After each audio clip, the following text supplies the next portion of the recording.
ನಿನ್ನೆ ಸುರಿದ ಬಿರುಗಾಳಿ ಸಹಿತ ಮಳೆಗೆ ಸಾವಿರಾರು ತೆಂಗಿನ ಮರಗಳು, ಅಡಿಕೆ ಮರಗಳು ನೆಲಕಚ್ಚಿವೆ.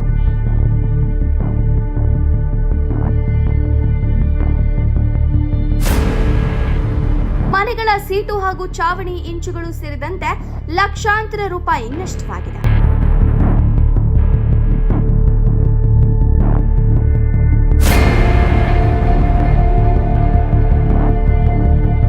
ಚಿಕ್ಕನಾಯಕನಹಳ್ಳಿ ತಾಲೂಕಿನಲ್ಲಿ ನಿನ್ನೆ ಸಂಜೆ ಸುರಿದ ಭಾರೀ ಗಾಳಿ ಮಳೆಗೆ ತಾಲೂಕು ಪಂಚಾಯಿತಿ ಸೇರಿದಂತೆ ಅನೇಕ ಮರಗಳು ನೆಲಕಚ್ಚಿವೆ.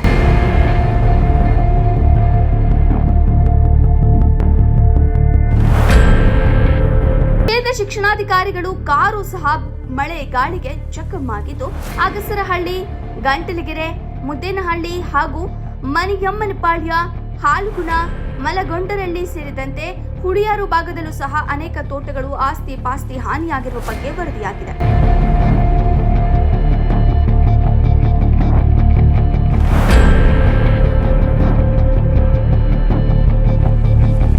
ಹಾಲುಗೋಣದ ಪಂಚಾಕ್ಷರಿ ಎಂಬ ರೈತರಿಗೆ ಸೇರಿದ 150 ತೆಂಗಿನ ಮರಗಳು ನೆಲಸಮವಾಗಿದೆ.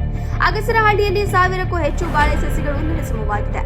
ತಾಲೂಕಿನಾದ್ಯಂತ 20ಕ್ಕೂ ಹೆಚ್ಚು ಮನೆಗಳು ಹಾಳಾಗಿರುವ ಘಟನೆ ನಡೆದಿದೆ.